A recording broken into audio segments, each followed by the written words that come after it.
നിങ്ങളുടെ favourite shows ഇനി ഒരിക്കലും മിസ്സാവില്ല. ഇപ്പോൾ C5 കാണും നിങ്ങളുടെ ഫേവറേറ്റ് ഷോ തികച്ചും സൗജന്യമായി.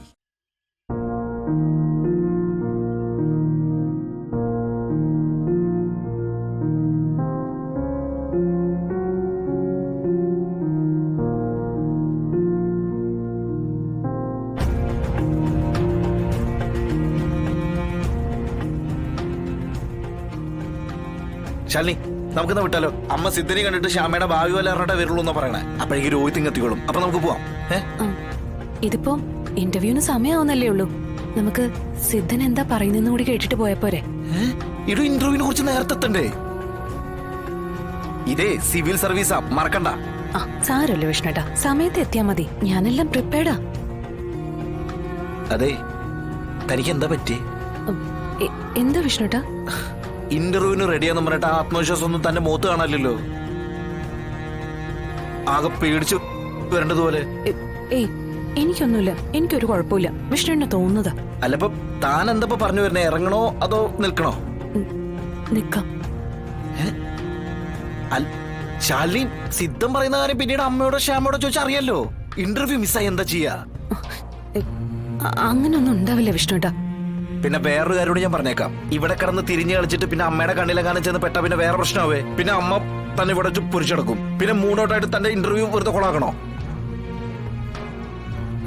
സത്യമ്മ കാണാതെ ഞാൻ ശ്രദ്ധിച്ചോളാം, പ്ലീസ്. ശരി, വാ.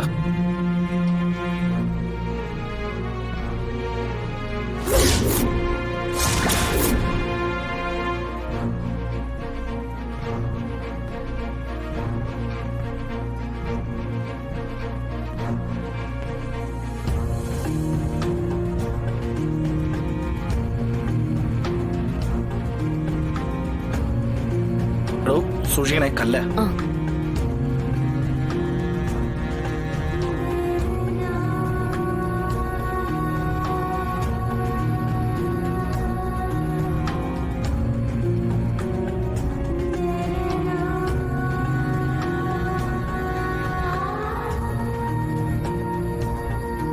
ദൈവം കനിഞ്ഞു നൽകിയ സന്താനം അമ്മയുടെ ഉദരത്തിൽ വെച്ച് തന്നെ മരണപ്പെട്ടിരിക്കുന്നു. ഇനിയൊരു സന്താനയോഗം കാണുന്നില്ല.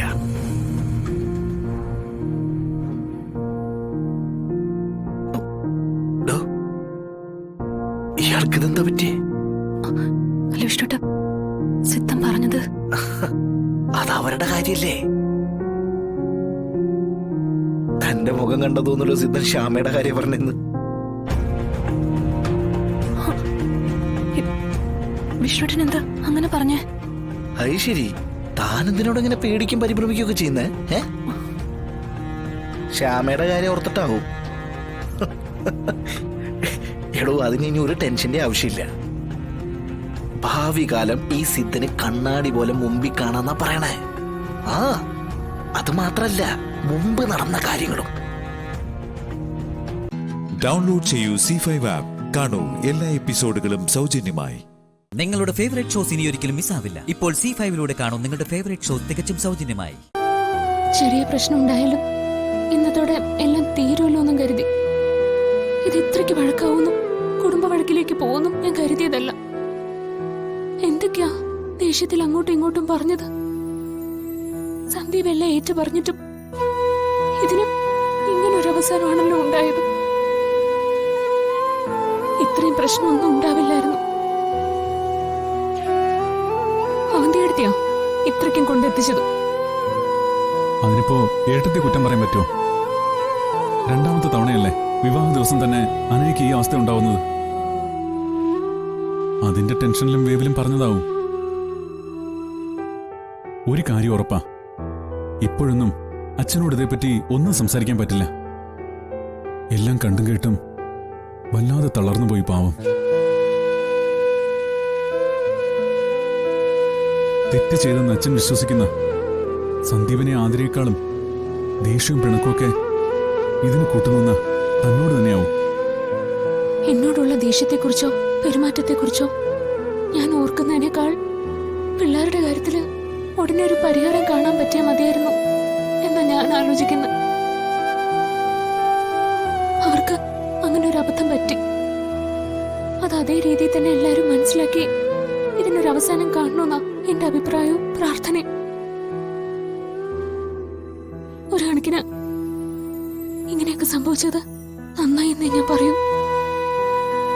ഇന്ന് സന്ദീപിന്റെ അനക്കയുടെ വിവാഹം കഴിഞ്ഞിട്ടാണ് എല്ലാരും ഇത് അറിഞ്ഞിരുന്നെങ്കിൽ എന്താവുമായിരുന്നു? ഇത്രയും പ്രശ്നത്തിൽ നിൽക്കുമായിരുന്നോ? അതല്ലെങ്കിലും ഇത്രയും പ്രശ്നത്തിൽ നിൽക്കില്ല അർച്ചന. ഇതിന്റെ പുറകിലായി പല പല പ്രശ്നങ്ങൾ ഇനിയും ഉണ്ടാവും. ഇവിടെ മാത്രമല്ല, തന്റെ വീട്ടിലും. ഫോൺ വന്നതും ഭീഷണിപ്പെടുത്തിയതുമെല്ലാം അവൻ ആദ്യമേ നമ്മളോട് പറഞ്ഞിരുന്നുവെങ്കിൽ മറ്റെന്തെങ്കിലും സൊല്യൂഷൻ നമുക്ക് കാണാമായിരുന്നു. ഇതിപ്പോ എല്ലാവരുടെയും സമാധാനം കളഞ്ഞു, വെറുപ്പിക്കുകയും ചെയ്തു. അനഘയുടെ കാര്യ കഷ്ടം. ആ കുട്ടി ഇതൊക്കെ എങ്ങനെ താങ്ങുന്നു ആവോ? പിന്നെ താനെന്തായാലും ഇപ്പോ തന്റെ വീട്ടിലേക്ക് ഫോൺ ചെയ്യാൻ നിൽക്കണ്ട. ആതിരെ വിളിക്കുകയാണെങ്കിൽ താൻ ദേഷ്യപ്പെട്ട് സംസാരിക്കുകയും ചെയ്യരുത്. അച്ഛന്റെ സ്വഭാവ വ്യത്യാസങ്ങളോടൊപ്പം മറ്റുള്ളവരുടെ കാര്യം കൂടി ശ്രദ്ധിക്കണം. അവന്തികയെടുത്തിയോ അനഘയോ വന്ന് എന്തെങ്കിലും സംസാരിച്ചാലും താനൊന്നും മിണ്ടാൻ പോണ്ട. നമുക്ക് എത്രയും പെട്ടെന്ന് ഇതിനൊരു അവസാനം ഉണ്ടാക്കണം. അത്രേ ഉള്ളൂ. പരസ്പരം സംസാരിച്ച് ഇനിയും വാശി തോന്നിയ പാടാവത്. അതുകൊണ്ട് എന്ത് ചെയ്താലും നമുക്ക് ആലോചിച്ച് ചെയ്താൽ മതി. ഞാനൊന്ന് പുറത്തു പോയിട്ട് വരാം. വിവാഹം പ്രതീക്ഷിച്ച് മണ്ഡപത്തിലിരിക്കുന്ന ബന്ധുക്കളെയൊക്കെ കാര്യം പറഞ്ഞ് മനസ്സിലാക്കട്ടെ. ഇനിയും അവരെന്തൊക്കെയാണോ പറയാൻ പോകുന്നത്? ഡൗൺലോഡ് ചെയ്യൂ C5 ആപ്പ്. കാണൂ എല്ലാ എപ്പിസോഡുകളും സൗജന്യമായി. നിങ്ങളുടെ ഫേവറേറ്റ് ഷോസ് ഇനി ഒരിക്കലും മിസ്സാവില്ല. ഇപ്പോൾ C5 കാണൂ നിങ്ങളുടെ ഫേവറേറ്റ് ഷോസ് തികച്ചും സൗജന്യമായി.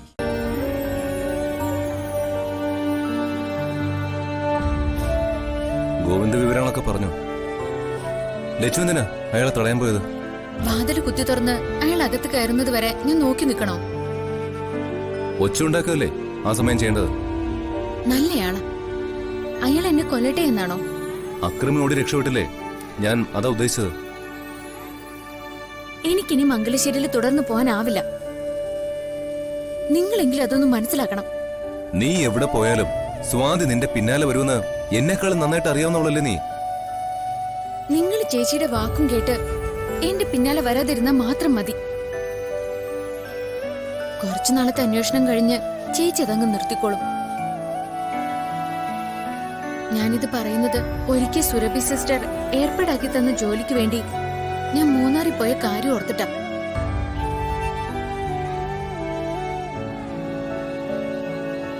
ഞാൻ നിന്റെ പിന്നാലെ വരാതിരുന്നെങ്കിലോ? ആരും കാണാതെ നീ അവിടെ കിടന്ന് ചോര വാർന്ന് മരിക്കുമായിരുന്നു. നിനക്ക് ഇവിടുന്ന് പോവാനാവില്ല ലച്ചു. ഇന്ന് വരെയുള്ള അനുഭവങ്ങള് നീ ഒന്ന് ഓർത്തു നോക്ക്.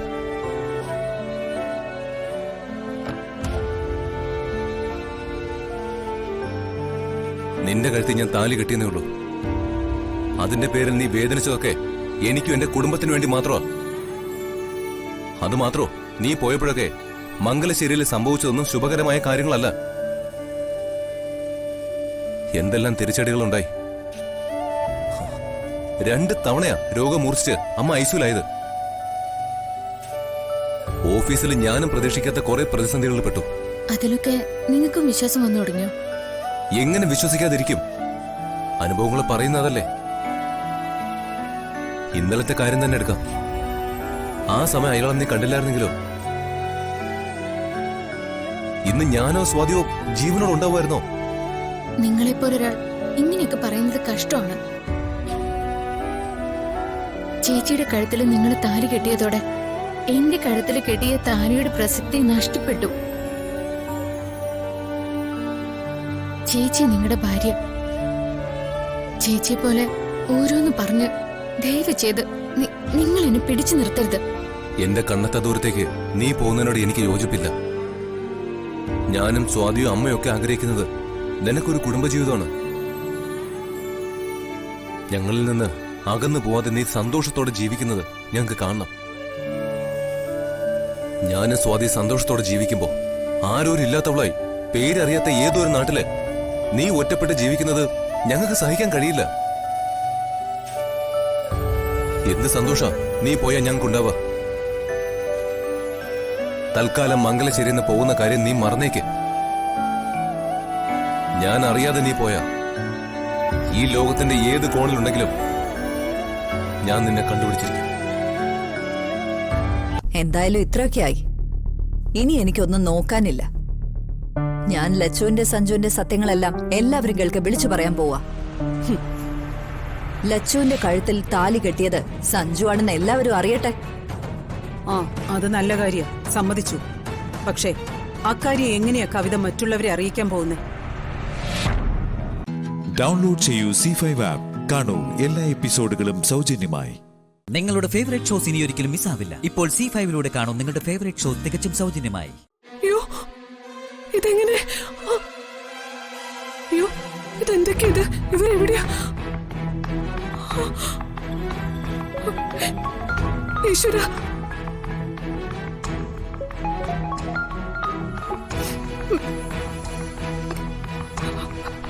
ഹലോ. ഫോട്ടോ കണ്ടല്ലോ. നിങ്ങളുടെ അച്ഛനും അമ്മയും ഇപ്പോ ഞങ്ങളുടെ കസ്റ്റഡിയിലാ. ആരാ നിങ്ങള്? എന്തിനാ എന്റെ അച്ഛനും അമ്മയും പിടിച്ചു കെട്ടിവെച്ചിരിക്കുന്നത്?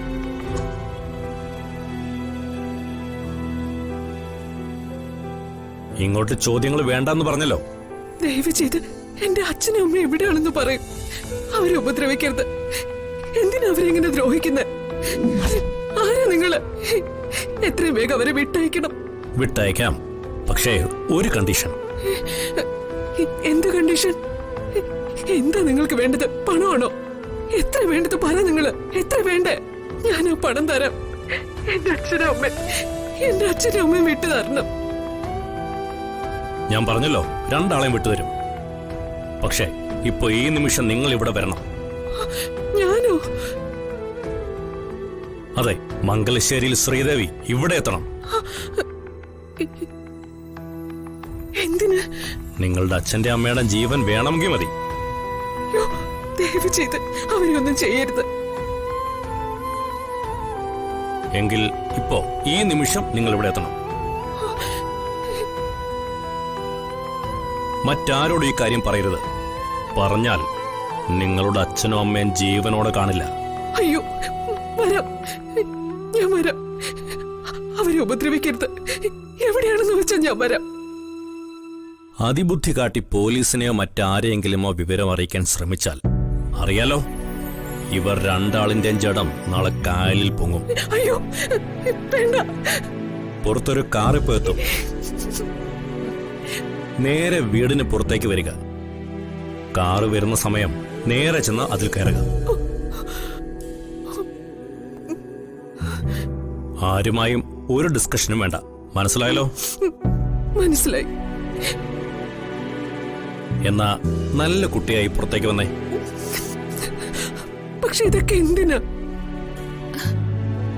ഞാൻ ആദ്യമേ പറഞ്ഞു ഇങ്ങോട്ട് ചോദ്യം വേണ്ടെന്ന്. ഇവിടെ വരുമ്പോ എല്ലാം അറിയും. അത് മതി. സമയം കളയാനില്ല, വേഗം വേണം.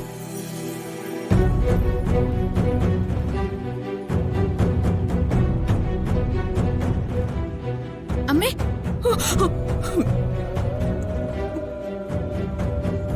എന്താ അമ്മേ? ആരെ വിളിച്ചേ? എന്താ കാര്യം? പറയമ്മേ. അതിബുദ്ധി കാട്ടി പോലീസിനെയോ മറ്റാരെയെങ്കിലുമോ വിവരം അറിയിക്കാൻ ശ്രമിച്ചാൽ അറിയാലോ, ഇവർ രണ്ടാളിന്റെയും ജഡം നാളെ കായലിൽ പൊങ്ങും. ഒന്നുമില്ല, നീ പൊയ്ക്കോ. അമ്മ ഇങ്ങോട്ടേക്കാ. അമ്മു, പറഞ്ഞ അനുസരിക്ക്. നീ പൊയ്ക്കോ. നിന്നോട് അകത്തേക്ക് പോകാനല്ലേ പറഞ്ഞ്? അമ്മേ, അകത്തേക്ക് പോവാൻ എത്ര പ്രാവശ്യം പറയണം? പോ, പോ.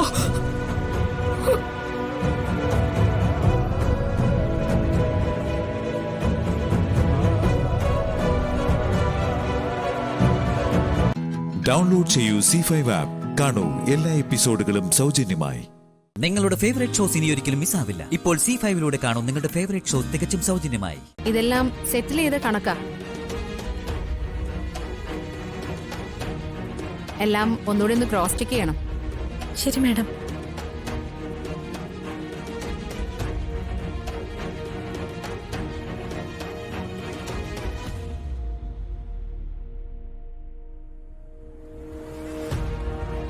അല്ല, ഗസ്റ്റ് ഹൗസിൽ നിൽക്കുമ്പോഴും നീ പർദ്ദയാ ധരിക്കുന്നെ? അതെ മാഡം, ഞാനൊന്ന് പറഞ്ഞില്ലേ മുഖത്തെ തീപ്പൊള്ളല്. അതാരും കാണുന്നത് എനിക്കിഷ്ടമല്ല. ശരി, ഓക്കെ. ഈ കണക്ക് ചെക്ക് ചെയ്ത് നാളെ ഓഫീസിൽ കൊണ്ടുവരണം. അജണ്ട. ആ, അത് ഞാൻ ഏറ്റു മാഡം. എന്നാ ഞാൻ ഇറങ്ങുക.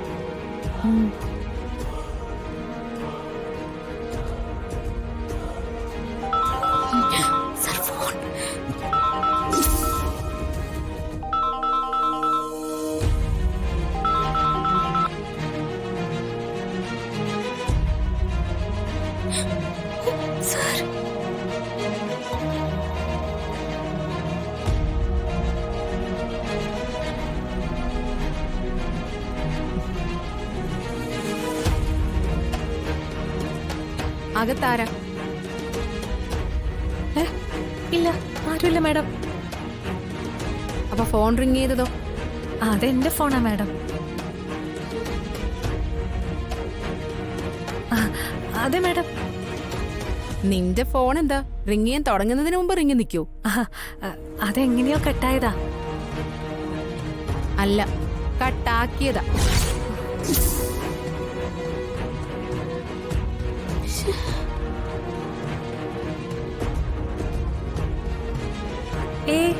അല്ല, ഫോൺ റിങ് ചെയ്തുകൊണ്ടിരിക്കുന്നു, അപ്പോഴേക്കും പെട്ടെന്നാരോ കട്ടാക്കി. അപ്പോ അകത്താരോ ഉണ്ട്.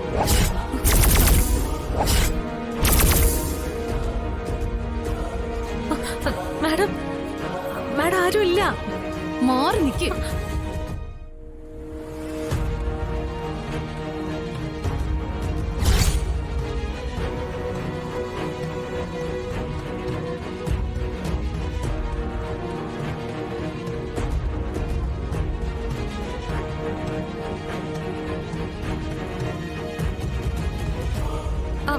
മാഡം,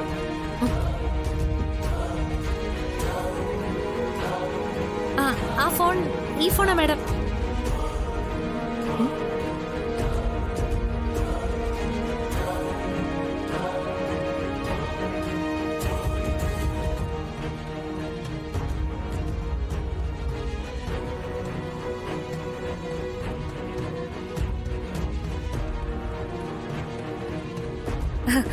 മാഡം ഇവിടെ നോക്കിയതല്ലേ? ആരുമില്ല, ആരുമില്ല മാഡം.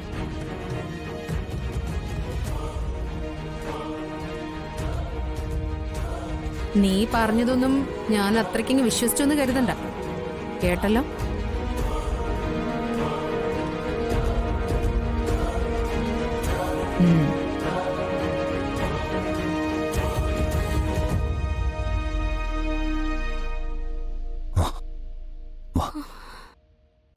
ഡൗൺലോഡ് ചെയ്യൂ C5 ആപ്പ്. കാണൂ എല്ലാ എപ്പിസോഡുകളും സൗജന്യമായി. നിങ്ങളുടെ ഫേവറേറ്റ് ഷോസ് ഇനി ഒരിക്കലും മിസ്സാവില്ല. ഇപ്പോൾ C5 കാണും നിങ്ങളുടെ ഫേവറേറ്റ് ഷോ തികച്ചും സൗജന്യമായി. ഒറ്റയടിക്ക് അമ്മയുടെ ആ സന്തോഷം ഇല്ലാതാക്കണോ ആദ്യേട്ടാ?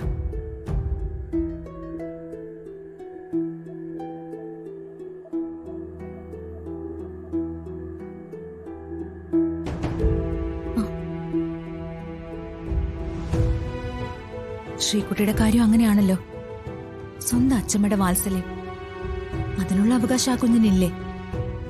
ആ മോൾ എന്ത് പഴിച്ചു ആദ്യേട്ടാ? ആക്കി കൂടെ ഇല്ലാത്ത വേദനയില്ല അമ്മ. ഇനി ആരും കൂടി ശത്രുവായ അമ്മയുടെ അവസ്ഥ എന്താവും ആദ്യം ഒന്ന് ചിന്തിച്ചു നോക്കിയേ. അതാ ഞാൻ പറഞ്ഞത്, അമ്മയുടെ ഇപ്പൊ ചാടിക്കയറി ഒന്നും പറയണ്ട. എല്ലാത്തിനും അതിൻ്റെതായ സാവകാശം വേണമെന്ന്. അരുണിന്റെ അശ്വതിന്റെ കാര്യത്തിൽ അശ്വതയെ സുരക്ഷിതമായിട്ട് വേറെ എങ്ങോട്ടെങ്കിലും മാറ്റാൻ എന്താ ഒരു വഴി? അതാലോചിക്കാം നമുക്ക്. എന്തു വഴി? ആദ്യേട്ടൻ സമാധാനായിട്ടൊന്ന് ആലോചിക്ക്, വഴി ഉണ്ടാവും.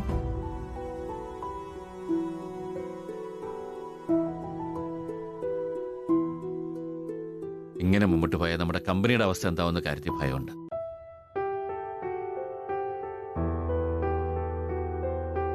വിദേശത്തേക്ക് എക്സ്പോർട്ട് ചെയ്ത മസാലയിൽ പെസ്റ്റിസൈഡ്. നമ്മൾ ജൈവ ഉൽപ്പന്നങ്ങളാണ് പർച്ചേസ് ചെയ്യുന്നത്. പിന്നെ അതിൽ രാസകീടനാശിനികളുടെ സാന്നിധ്യം എങ്ങനെ വന്നു?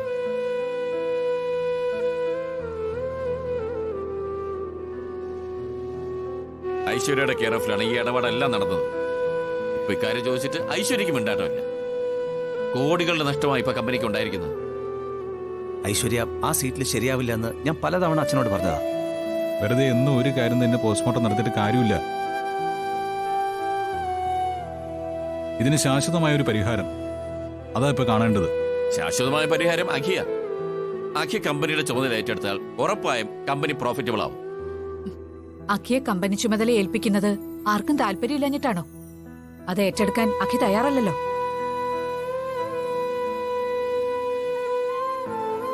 അതിനവനെ ആ ശ്യാമ സമ്മതിക്കുന്നില്ല. അതാ സത്യം. അമ്മേ, ഇപ്പോഴത്തെ അവസ്ഥയിൽ കമ്പനിയെ നയിക്കാൻ അവൻ കൂടി വേണം. അതിനുള്ള പ്രാപ്തി അവൻ തെളിയിച്ചതുമാണ്. അതല്ലേ ഞാൻ മുമ്പേ പറഞ്ഞത്. അഖി ആ ശ്യാമയുടെ പിടിയില. മുങ്ങിക്കൊണ്ടിരിക്കുന്ന കപ്പലാ ഇപ്പൊ നമ്മുടെ കമ്പനി. അതിനെ രക്ഷിക്കാൻ അഖിയെ കൊണ്ടുവരണമെങ്കിൽ ആ ചുമതല വസു വെക്കണം. ഞാനോ? അതെ,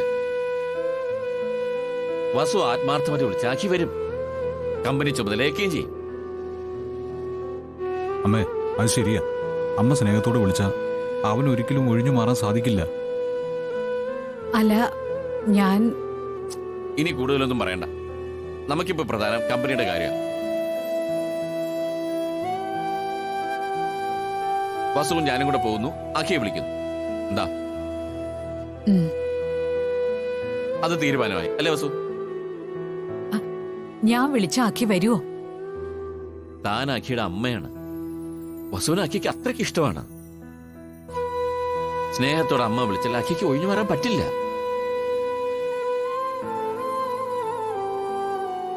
അപ്പോ നമ്മൾ രണ്ടാളും അഖിയെ പോയി കാണുന്നു. ഓക്കെ,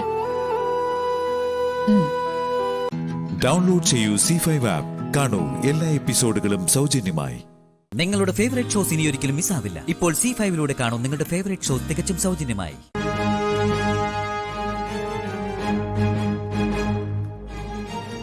ഉടവാളിന് മുന്നിലുള്ള നിലവിളക്ക് കത്തിക്കേണ്ടത് ഈ ദീപം കൊണ്ടാണ്. ഇടയ്ക്ക് ഇത് അണയാൻ പാടില്ല. കുളത്തിൽ മുങ്ങിക്കയറി ഈറനോടെ വേണം തിരി കൊണ്ടുപോയി വിളക്ക് തെളിയിക്കാൻ. ഇനി പ്രാർത്ഥനാ മന്ത്രങ്ങൾ മാത്രമേ ഉരുവിടാൻ പാടുള്ളൂ. എന്തൊക്കെ എതിർപ്പുകൾ ഉണ്ടായാലും മന്ത്രാക്ഷരങ്ങൾ തെറ്റാനോ നിന്റെ ചുവടുകൾ ഇടറാനോ നിൽക്കാനോ പാടില്ല. അചഞ്ചലമായ മനസ്സോടെ പൂർണ്ണമായ ഈശ്വരധ്യാനത്തിൽ മുഴുകി വേണം ഈ കർമ്മം പൂർത്തിയാക്കാൻ. മനസ്സിലായോ? ഈ ചടങ്ങ് പൂർത്തിയാകാതിരിക്കാൻ മേഘനാഥൻ ആൾക്കാരെ അയച്ചിട്ടുണ്ടെന്നാണ് വിവരം. രാധ എവിടെയാണെന്ന് അറിഞ്ഞൂടാത്തതുകൊണ്ടാണ് അവരിതുവരെ എത്താത്തത്. പക്ഷേ നമ്മൾ ക്ഷേത്ര പരിസരത്തോട് എടുക്കുമ്പോൾ ഇടയ്ക്ക് അവർ വരുമെന്ന് ഉറപ്പാണ്. അങ്ങനെ വന്നാൽ അവരെ ഞാൻ കൈകാര്യം ചെയ്തോളാം. രാധ അത് ശ്രദ്ധിക്കുകയോ ഇടപെടുകയോ നിൽക്കുകയോ ചെയ്യരുത്. ഈശ്വര്യമ്മ കൂടെ ഉണ്ടാവും. എത്രയും പെട്ടെന്ന് ശ്രീമൂല സ്ഥാനത്തെത്തണം. ദീപം കൊളുത്തി ചടങ്ങ് തുടർന്നാലേ നമ്മൾ ഈ എടുത്ത എല്ലാ റിസ്കിനും ഫലമുണ്ടാവും. ചുരുക്കി പറഞ്ഞാൽ മന്ത്രം മാത്രം ജപിച്ച് ദേവിയെയും ഉടവാളിനെയും മാത്രം ധ്യാനിച്ച് കണ്ണും കാതും ഏകാഗ്രമാക്കി നടന്നുകൊണ്ടേയിരിക്കണം. അത്ര തന്നെ. അമ്മേ നാരായണ, ദേവി നാരായണ, ലക്ഷ്മി നാരായണ, ഭദ്രേ നാരായണ.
ദേവി നാരായണ, ലക്ഷ്മി നാരായണ, ഭദ്രേ നാരായണ.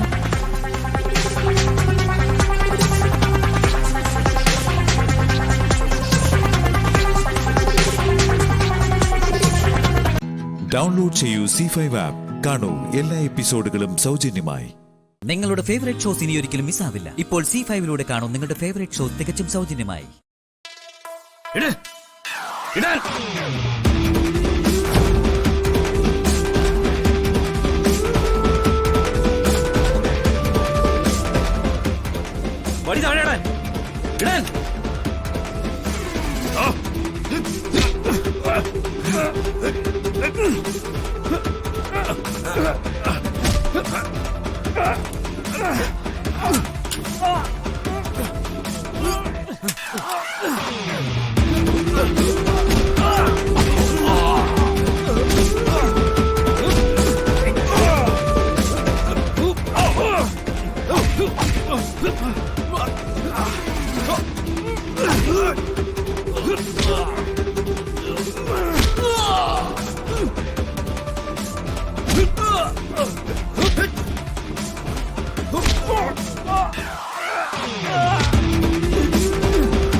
മോനെ, നീ വേണം ഇനി അവരുടെ പൈശാചികത്വം വെളിച്ചത്ത് കൊണ്ടുവരും.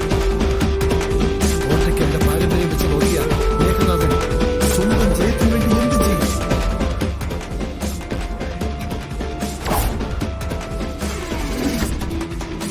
എവിടെ നിന്നോ വന്നു കയറിയ മേഘനാഥനും തൃപ്പങ്ങോട്ടെ യഥാർത്ഥ അവകാശികളും തമ്മിലുള്ള ഈ നിയമയുദ്ധത്തിൽ നിങ്ങളുടെ ദയനീയ പരാജയം അത് നിങ്ങൾക്ക് ഉറപ്പിക്കാം. അതിനുവേണ്ടി എന്റെ അച്ഛന്റെ കൊലയാളിയായ നിങ്ങളുടെ അന്ത്യം കാണുന്നതുവരെ ഞാൻ പോരാടിക്കൊണ്ടേയിരിക്കും. സത്യവും നീതിയും ദൈവവും ഉണ്ടെങ്കിൽ ഇവിടെ ഇനി ഞാനേ ജയിക്കും, ഞാൻ മാത്രം.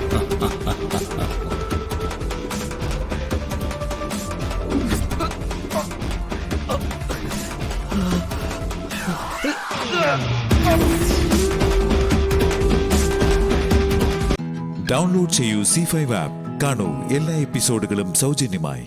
നിങ്ങളുടെ ഫേവറേറ്റ് ഷോസ് ഇനി ഒരിക്കലും മിസ്സാവില്ല. ഇപ്പോൾ C5 കാണൂ നിങ്ങളുടെ ഫേവറേറ്റ് ഷോ തികച്ചും സൗജന്യമായി. മറ്റന്നാൾ മുതൽ നീ സീമന്തിനിയാ.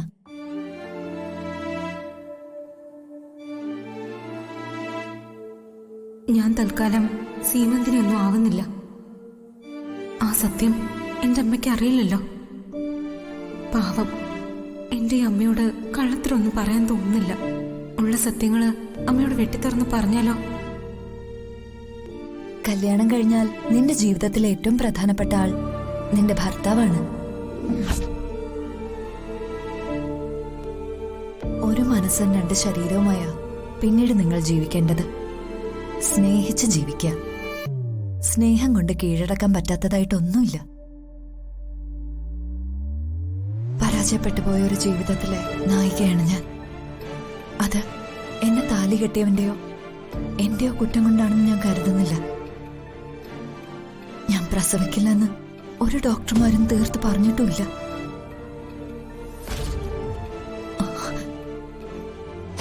എന്റെ ഭർത്താവ് സ്നേഹം കൊണ്ട് എന്നെ തോൽപ്പിച്ചു. വളരെ നല്ലവനായ ഒരു മനുഷ്യനായിരുന്നു. പിന്നെ എന്തുകൊണ്ട് ഇങ്ങനെയൊക്കെ പറ്റിയെന്ന് ചോദിച്ച എനിക്ക് ഒരേ ഒരു ഉത്തരവേ ഉള്ളൂ. നീ.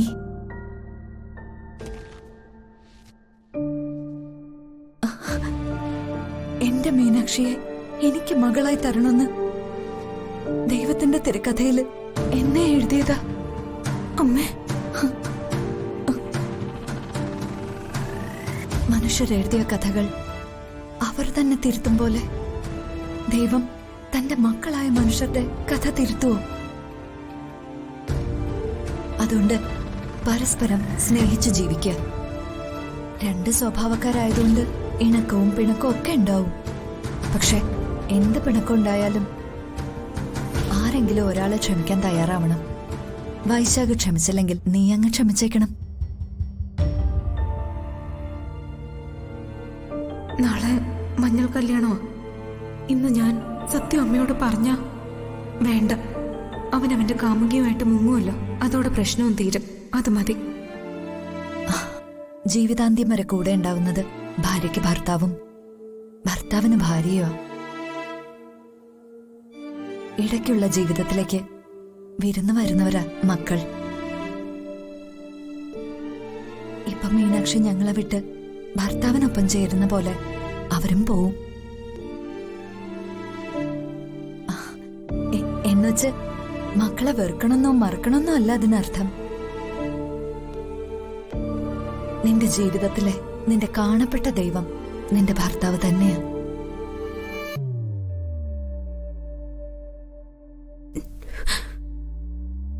എനിക്ക് എന്റെ കാണപ്പെട്ട ദൈവം എന്റെ ഈ അമ്മ തന്നെയാ. മോളെ,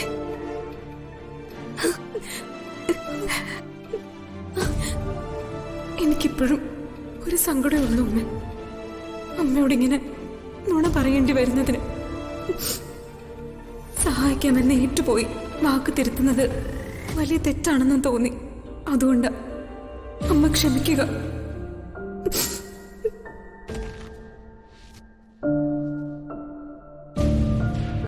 ഡൗൺലോഡ് ചെയ്യൂ C5 ആപ്പ്. കാണൂ എല്ലാ എപ്പിസോഡുകളും സൗജന്യമായി. നിങ്ങളുടെ ഫേവറേറ്റ് ഷോസ് ഇനി ഒരിക്കലും മിസ്സാവില്ല. ഇപ്പോൾ C5 കാണൂ നിങ്ങളുടെ ഫേവറേറ്റ് ഷോ തികച്ചും സൗജന്യമായി. ജാമ്യം നേടിക്കൊടുക്കാൻ ശ്രമിച്ചത് ACP കാർത്തിക. ഒരു കാരണവശാലും അവൻ ജയിലിൽ നിന്ന് പുറത്തിറങ്ങാനും കല്യാണ ചടങ്ങുകൾക്ക് എത്താനും അനുവദിക്കരുത് സർ. ജയറാമിന്റെ ജാമ്യം തടയണം. അവൻ സബ് ജയിലിൽ നിന്നും പുറത്തിറങ്ങരുത്. അനുവദിച്ച ജാമ്യം സ്റ്റേ ചെയ്യാനൊന്നും നമുക്ക് പറ്റില്ല. പക്ഷേ ഏതു മാർഗം സ്വീകരിച്ചാലും വേണ്ടില്ല. എത്ര രൂപ വേണമെങ്കിലും ഞാൻ മുടക്കാം. പക്ഷേ അവൻ അവന്റെ മകളുടെ കല്യാണ ചടങ്ങുകൾക്ക് എത്തരുത്. ഒരു വഴിയേ ഉള്ളൂ. എന്ത് വഴി? തെറിക്കുത്തരം മുറിപ്പത്തലെന്ന് കേട്ടിട്ടില്ലേ? അതുപോലൊരു മാർഗം. ജയിലിനുള്ളിൽ വെച്ച് തന്നെ അത് നടപ്പാക്കണം.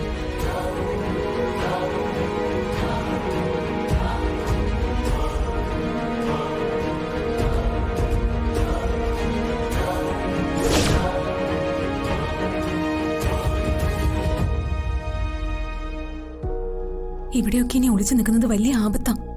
ശരിയാ. എല്ലാ സ്ഥലത്തും കല്യാണ ചർച്ചകളും തിരക്കുകളാ. നമ്മൾ തമ്മിൽ ഇനിയുള്ള കാഴ്ചകൾ വലിയ പാടാ. എന്താ നെക്സ്റ്റ് പ്രോഗ്രാം? ഒന്ന് വേഗം പറ.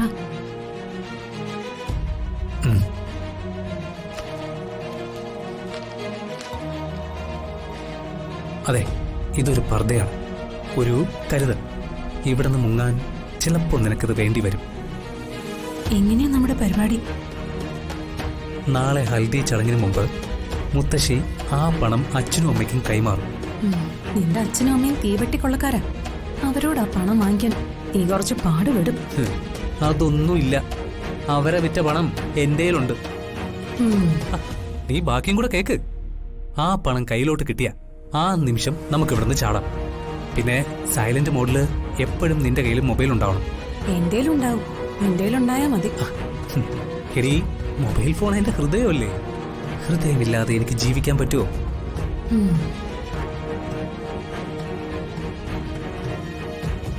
പുറത്ത് കാർ ഒരുങ്ങി കിടപ്പുണ്ടാവും. പണം കിട്ടിയ ഉടനെ ഞാൻ നിനക്ക് മെസ്സേജ് തരും. നീ ഓടി കാറിനടുത്തേക്ക് വന്നേക്കണം. ശരിയടാ, ഈ പ്ലാൻ പൊളിഞ്ഞാ പിന്നെ എന്റെ മരണമായിരിക്കും. എടി, നീ വെറുതെ ആവശ്യമില്ലാത്തൊന്നും ചിന്തിക്കാതെ. അപ്പോ എല്ലാം പറഞ്ഞ പോലെ. അതെ, ആവശ്യം വന്നാ പർദ്ദ ഉപയോഗിക്കണം. ശരി.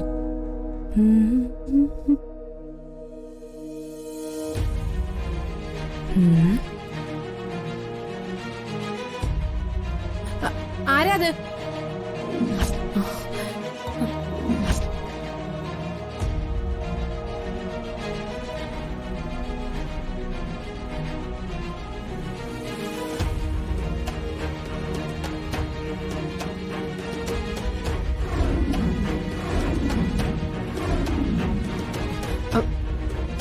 ആരാന്ന്?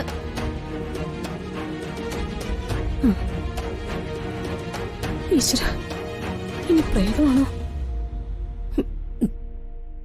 എന്റെ ഒരു വല്യമ്മായി കെട്ടി തൂങ്ങി ചത്തിട്ടുണ്ട്. അവരെ അറുകൊലയായി രാത്രി കറങ്ങുന്നുണ്ടെന്ന് പറഞ്ഞും കേട്ടിട്ടുണ്ട്. അയ്യോ, ഇനി അവരെങ്ങാനും ആണോ? അമ്മായി, അയ്യോ എന്റെ അമ്മയെ. ഡൗൺലോഡ് ചെയ്യൂ C5 ആപ്പ്. കാണൂ എല്ലാ എപ്പിസോഡുകളും സൗജന്യമായി.